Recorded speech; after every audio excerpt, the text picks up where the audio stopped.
Existant depuis des milliers d'années, les extensions du territoire sont la quintessence des techniques d'exorcisme. Ainsi, les exorcistes ou fléaux capables de maîtriser cette technique sont obligatoirement catégorisés comme étant à un grade supérieur. Reggie sera d'ailleurs choqué lorsque Megumi déplorera son territoire et affirmera qu'il ne pensait pas que Megumi était un exorciste de ce niveau-là. Ainsi, dès lors qu'un exorciste déploie son territoire, on sait qu'on n'a pas affaire à un débutant et que potentiellement le combat pourra très vite tourner en notre défaveur. Salut tout le monde, j'espère que vous allez bien. Aujourd'hui on se retrouve pour une nouvelle vidéo qui portera sur les extensions du territoire. Je lance ainsi par le biais de cette vidéo une nouvelle série dans laquelle nous allons parler de toutes les techniques, mystères ou tout simplement de tous les sujets qui méritent d'être abordés en profondeur ou les sujets que vous voudriez qu'on traite ensemble. Ainsi je vous propose qu'au-dessous de chaque vidéo Jujutsu World, vous me donniez un sujet que vous voudriez voir dans la prochaine vidéo et le sujet qui sera le plus récurrent, j'en ferai une vidéo. Aujourd'hui on va lancer cette série de vidéos avec un sujet hyper important, l'extension du territoire. Ainsi on va présenter dans les détails ce qu'est un territoire, une extension du territoire, puis je vous présenterai toutes les extensions du territoire qui sont apparues dans le manga, et pour finir nous établirons un classement pour savoir quel est le meilleur territoire. Mais avant de commencer, j'aimerais vous demander de vous abonner à la chaîne, on n'est pas loin des 5000 abonnés, et je suis sûr qu'on peut les atteindre. Vous êtes énormément à regarder les vidéos sans être abonné, donc cette fois-ci rejoignez la chaîne, vous allez voir, on va faire beaucoup de choses sympas ensemble. Dernière petite chose, j'ai ouvert un Utip, le lien sera dans la description pour ceux qui voudraient soutenir la chaîne et l'achat de nouveaux matériels pour faire toujours plus de vidéos de qualité. Évidemment, rien n'est obligatoire, un abonnement et un pouce bleu c'est déjà énorme. Enfin bref, allez chercher quelque chose à boire et à manger parce qu'on est parti pour une longue vidéo. Sur ce, passons à la vidéo et donc à la présentation du terme de territoire.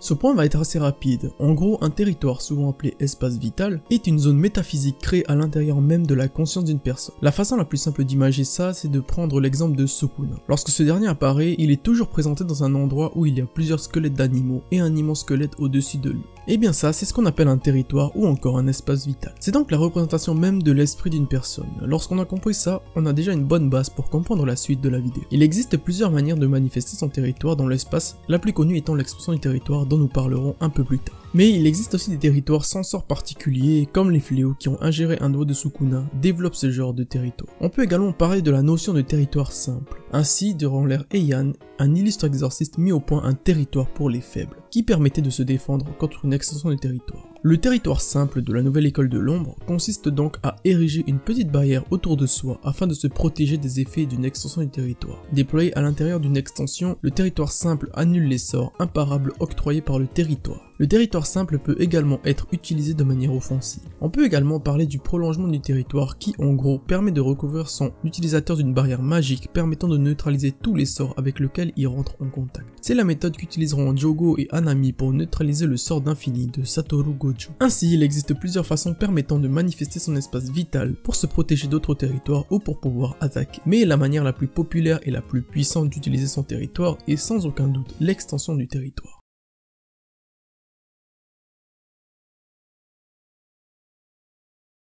Maintenant que vous savez ce que signifie un territoire, la façon la plus répandue de l'utiliser est de le manifester au sein d'un sort de barrière. C'est ce qu'on appelle une extension du territoire. Néanmoins, seuls de puissants exorcistes et fléaux peuvent y parvenir. Matérialiser un territoire demande une quantité faramineuse d'énergie occulte, mais cela offre de nombreux avantages lorsqu'il est utilisé contre des adversaires. D'ailleurs, un territoire auquel aucun sort n'est associé est considéré comme incomplet. Pour exécuter cette technique, l'utilisation de signes de la main ou de symboles propres au détenteur du territoire semble essentielle. On les appelle mudras, et comme vous le savez, j'adore associer les mudras des différents territoires à des divinités auxquelles ils font référence, comme le mudra de Satoru Gojo qui est lié au roi des dieux, Inran. Ainsi, une extension du territoire permet plusieurs choses. Déjà, tous les sorts lancés au sein de la barrière atteindront obligatoirement leur cible. De plus, une extension du territoire permet d'améliorer la force d'un sort ou donne accès à de nouveaux sorts. En plus de ça, tous les sorts des adversaires seront inutilisables au sein de la barrière, bien qu'il soit dit que l'adversaire peut toujours parer ou encaisser les coups en utilisant de l'énergie occulte. Toutes ces choses font de l'extension du territoire le summum des techniques occultes. Il existe deux types de territoires, les anciens et les nouveaux. En gros, lorsqu'on parle d'un ancien territoire, on fait référence aux territoires ayant été développés il y a très longtemps. La principale différence entre les deux est la mortalité ou non des territoires. Par exemple, le territoire Pen Capital, dont nous parlerons un peu plus tard, n'est pas considéré comme mortel, à contrario du territoire de Gojo par exemple. Ainsi, les anciens territoires sont généralement beaucoup plus basiques et ne permettent pas de lancer des sorts fatals. Ils se contentent d'affecter leur cible sous certaines conditions. Ainsi, avant, les territoires étaient moins dangereux et donc plus simples d'accès. Néanmoins, au fur et à mesure du temps, ils se sont perfectionnés, devenant de plus en plus mortels, et donc maintenant ils sont réservés à l'élite. Concernant tout le processus de la première activation de son extension du territoire, on ne sait que très peu de choses. Toutefois, beaucoup d'utilisateurs de cette technique ont pu matérialiser pour la première fois leur territoire lorsqu'ils étaient aux portes de la mort. On peut donc supposer que la mort est un des moyens les plus efficaces pour développer cette technique. Maintenant que le concept d'extension du territoire vous est familier, on va parler des différentes irrégularités. Lorsque deux territoires entrent en contact et donc se repoussent, l'effet imparable des sorts est annulé. On peut illustrer cela avec le combat de territoire entre Dagon et Megumi.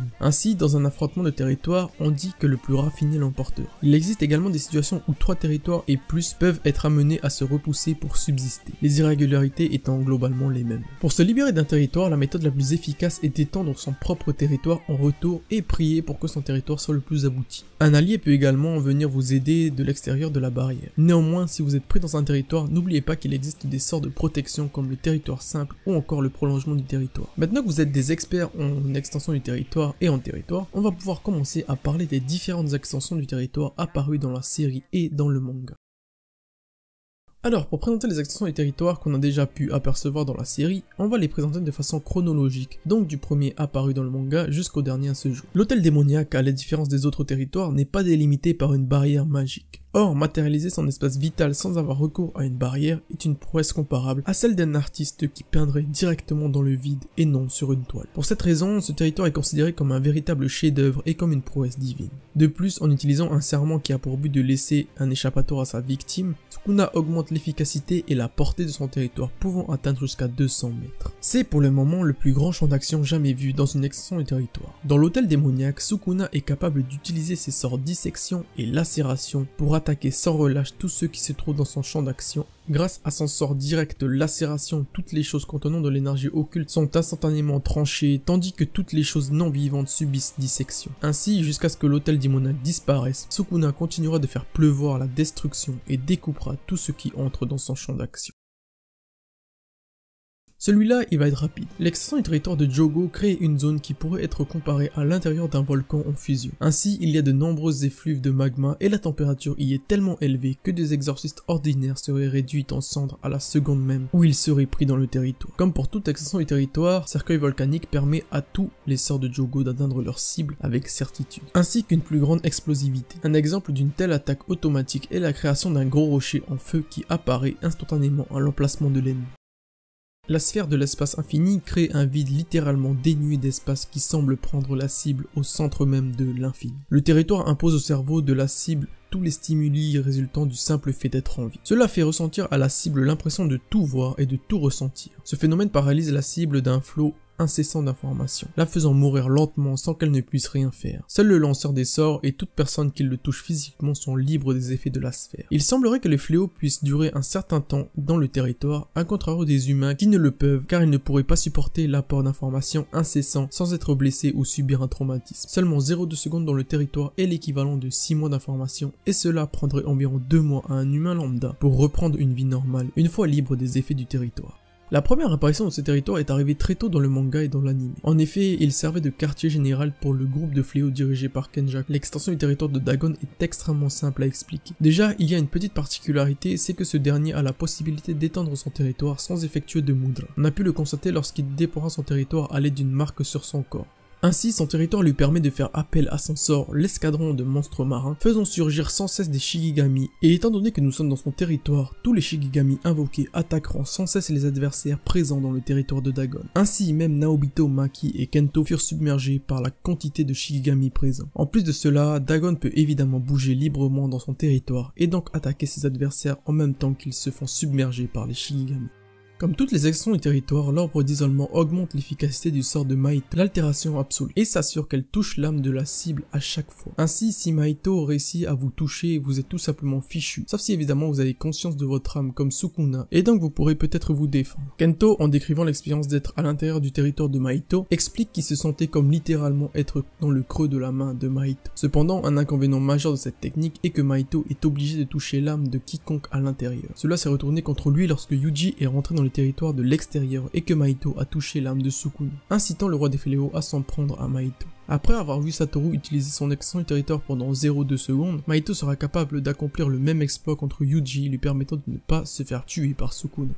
Concernant l'extension du territoire de Megumi, cette dernière se manifeste par une grande quantité d'ombres épaisses inondant tout autour de lui. Son extension du territoire est considérée comme incomplète car ne possédant pas de barrière à l'instar des autres territoires. Néanmoins, je pense que son extension du territoire s'apparenterait à celle de Sukuna. Enfin, ce n'est pas le sujet de la vidéo et si ça vous intéresse, j'ai fait une vidéo à ce sujet, le lien sera dans la description. Grâce à son territoire, Megumi est capable d'invoquer plusieurs Shikigami et même d'en invoquer 2 similaires comme 2 nuées par exemple. De plus, au sein de son territoire, il est libre d'agir comme il le souhaite avec la quantité d'ombre qu'il a à sa disposition, lui permettant par exemple de créer des clones d'ombre. Durant l'arc de la traque mortelle, le territoire de Megumi a évolué en une nouvelle forme. Sous cette forme, Megumi voit ses pouvoirs renforcés et peut créer encore plus de double de lui-même. De plus, le territoire semble avoir la capacité de pouvoir engloutir n'importe qui et n'importe quoi. De plus, grâce à cette forme qui enveloppe totalement Megumi et son adversaire, il est capable d'invoquer des familiers au-dessus d'eux, lui permettant de surprendre et d'écraser son adversaire.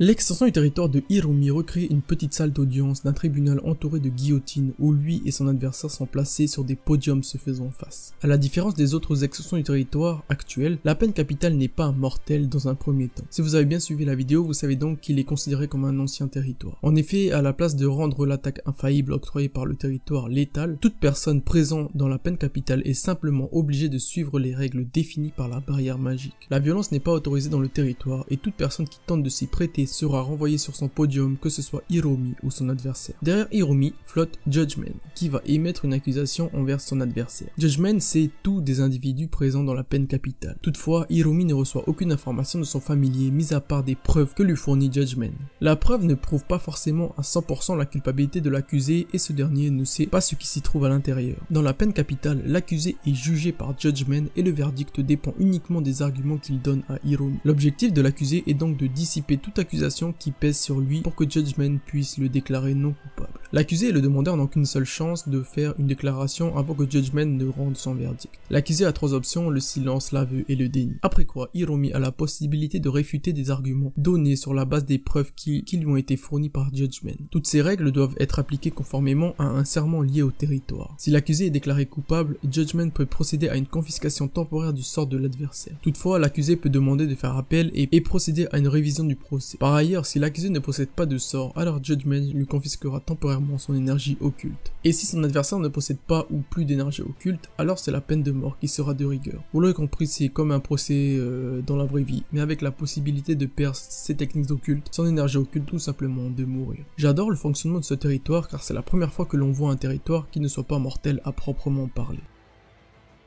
Alors les gars, pour ce territoire ça va être un peu plus compliqué parce qu'il est extrêmement galère à expliquer et à présenter et j'ai pas beaucoup de temps devant moi donc excusez-moi mais je vais faire au plus simple et je vous mettrai une vidéo dans la description de Doudou Review qui explique à merveille comment le territoire fonctionne. Alors le joueur meurtrier est un territoire fonctionnant comme un véritable pachinko lorsqu'il est activé et cela à cause de l'effet imparable. Les règles du territoire et du sort de Kinji s'infiltrent directement dans le cerveau de son adversaire. Pour comprendre comment fonctionne le joueur meurtrier, il faut savoir en quoi consiste le pachinko, qui est une sorte de jeu de hasard mélangeant flipper et machine à sous. Le but étant de gagner le jackpot en affichant 3 mêmes symboles. Ici, le territoire ne prend pas la forme d'une machine à sous, elle est la machine à sous elle-même. Ce territoire est aux couleurs du manga de romance Le Train de l'amour et en reprend les codes. L'environnement créé par le joueur meurtrier est un espace vierge entouré de portillons, mais l'apparence du territoire change selon l'apparition d'un double, donc l'obtention en premier lieu de 2 mêmes symboles, et aussi de la cinématique générée. Ainsi, comme ce jeu de hasard, le but de Kinji est d'aligner 3 symboles identiques pour décrocher le gros lot. S'il arrive à obtenir 3 mêmes symboles, Kinji remporte le jackpot et bénéficie d'un bonus spécial pour les 4 minutes et 11 secondes qui suivent. Ce bonus se traduit par un flux ininterrompu d'énergie occulte. Pour éviter d'être détruit par cette quantité d'énergie, ce dernier fait inconsciemment appel à un sort d'inversion, ce qui lui permet également de régénérer les blessures qu'il subit au combat. En d'autres termes, pendant les 4 minutes et 11 secondes qui suivent, Kinji est pour ainsi dire immortel. De plus, même si sa force revient à la normale après ce laps de temps, tant qu'il continue à tirer le jackpot, Kinji peut étendre son territoire autant de fois qu'il le veut. Alors comme je vous l'ai dit, j'ai pas forcément le temps de tout vous expliquer, il y a beaucoup de règles et beaucoup de spécificités que je n'ai pas évoquées, comme par exemple les probabilités d'obtenir le jackpot ou encore tout le système mis en place à Kinji pour augmenter ses chances de toujours sortir vainqueur en fait, et donc n'hésitez surtout pas à aller voir la vidéo que je vous mets en description. Ce qu'on peut retenir, c'est qu'en somme, le joueur meurtrier est un territoire qui permet à Kinji d'améliorer sa chance et d'en faire une arme au combat. Tout est mis en place pour qu'il y arrive et à tous les coups Kinji est gagnant. C'est le dernier territoire à être apparu dans le manga et il est possédé par Naoya Zenin. Ce dernier prend la forme d'une espèce de pan d'organe au bout duquel se situe un grand œil. Un œil très gros et très flippant. Par la suite, Naoya touche ses victimes avec ce qui semble être une bande utilisée pour les anciens films. Les victimes ne ressentent alors rien. Néanmoins, Naoya vient, sans qu'ils s'en rendent compte, de sceller leur sort. En effet, en les touchant, Naoya oblige ses victimes à imiter ses mouvements. Son sort est tellement précis qu'il agit sur chaque cellule de ses victimes. Si ces dernières refusent d'imiter ses mouvements, ils seront immobilisés pendant 1 seconde et ils subiront des blessures dues à leurs cellules, qui sont en désaccord avec leurs mouvements. Ainsi, on peut voir que si on n'obéit pas aux règles du territoire, on peut prendre vraiment cher au point même de s'écrouler. Maintenant que tous les territoires et leurs sorts sont présentés, on peut enfin passer au classement. Alors comme d'habitude avec les classements, c'est extrêmement difficile d'être objectif et surtout c'est très difficile de classer les territoires car ils sont tous extrêmement forts à leur manière. Ainsi je vais essayer de les classer en leur attribuant des notes. Les notes seront sur 5 et prendront en compte les points suivants. 1. La polyvalence du territoire, 2. Son niveau de développement à l'heure actuelle et enfin 3. Le niveau de puissance que confère le territoire lors d'un combat.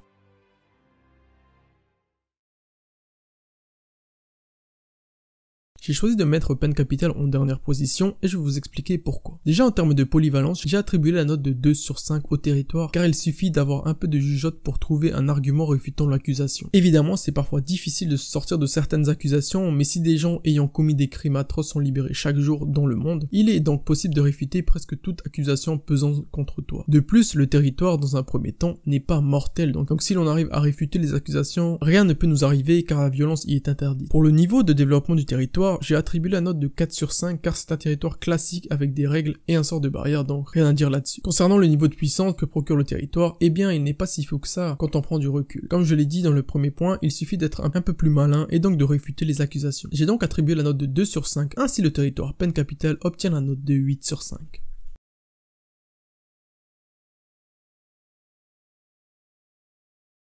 Alors j'en vois certains qui ne seront pas d'accord avec cette place car le territoire de Megumi a sans aucun doute un potentiel dévastateur. Néanmoins, à l'heure actuelle, son territoire est incomplet. J'ai donc décidé de lui mettre 3 partout. En effet, en termes de polyvalence, son territoire lui permet énormément de choses comme attaquer de plusieurs endroits différents, d'invoquer énormément de familiers, mais aussi d'avoir une mobilité importante. Le problème, c'est qu'en plus d'être incomplet, son territoire comporte une faille. Megumi doit subir le poids de tous les objets présents sur son territoire. Ainsi, il ne peut pas étendre son territoire partout et il va plutôt privilégier des endroits déserts. De plus, pour le moment, son territoire est incomplet et il ne peut le déployer que dans des endroits clos car il utilise les murs comme barrière pour étendre son territoire. Ainsi, je le mets à la 8e place pour le moment.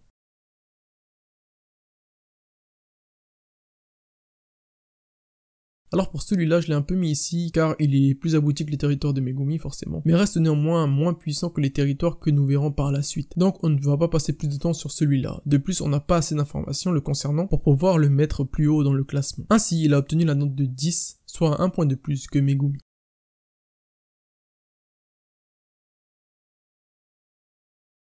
Concernant ce territoire, il est évidemment très puissant car ayant réussi à faire galérer 3 exorcistes très puissants. Avoir la possibilité de submerger les adversaires de Shigigami est extrêmement puissant. De plus, Dagon en fait une utilisation parfaite car attaquant en même temps que ses Shigigami et avec une puissance extrême. Ainsi, grâce à son territoire, Dagon aurait pu se débarrasser de Kento, du vieux Zenin et de Maki en un seul combat. Elle obtient ainsi la note de 11 sur 15.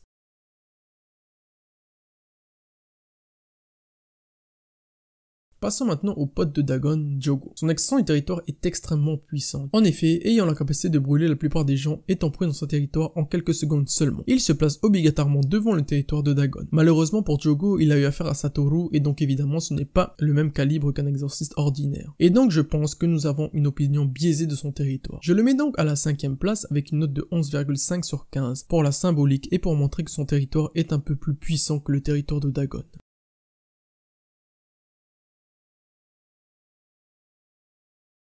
Le territoire de Mahito est extrêmement cheaté, mais c'est surtout lié à son sort qui est cheaté, altération absolue, permettant d'atteindre directement l'âme de sa victime. Néanmoins, on a vu qu'avec Yuji, ça ne marchait pas. Alors, est-ce que c'est parce que ce dernier abrite une relique ou parce que Sukuna a conscience de son âme? Nous ne savons pas, mais si la deuxième option est la bonne, sa technique ne marchera pas sur tout le monde. De plus, son extension du territoire est très récente, et même s'il a été capable de l'étendre pendant 0,2 secondes, je pense que son territoire n'est toujours pas parfait, et donc je lui mettrai une note globale de 12 sur 15.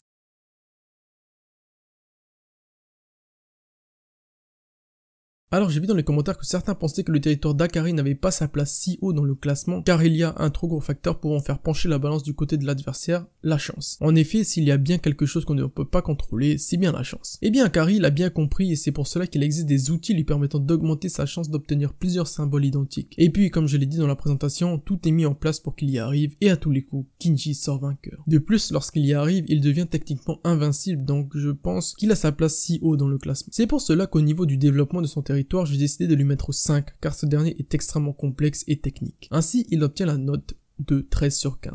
Vous savez, il n'en reste que 2, la sphère de l'infini et l'hôtel démoniaque. Si je devais donner des notes à ces deux territoires, je donnerais la note de 14,5 au territoire de Satoru et 15 au territoire de Sukuna. Tout simplement car le territoire de Sukuna est beaucoup plus polyvalent que celui de Satoru. En effet, avoir un territoire qui s'étend sur plusieurs centaines de mètres et qui fait en plus pleuvoir la mort et la destruction, c'est surcheaté. En plus de ça, l'auteur a déclaré que le territoire de Sukuna était divin, donc on peut rien faire contre ça techniquement. Certes, le territoire de Satoru le talonne car étant extrêmement fort et efficace. Je pense que Sukuna est quand même devant. Enfin voilà, vous connaissez mon classement des extensions du territoire, j'espère avoir réussi à vous convaincre. Si ce n'est pas le cas, dites-moi votre classement en commentaire. De toute façon, aucune des réponses n'est parfaite et nos avis divergeront forcément, mais bon, c'est ça aussi le but, qu'on débatte ensemble sans aucun jugement. En tous les cas, merci d'avoir regardé la vidéo jusqu'ici, j'espère sincèrement qu'elle vous aura plu, et si c'est le cas, vous savez ce qu'il vous reste à faire. Sur ce, je vous dis à la prochaine et portez-vous bien.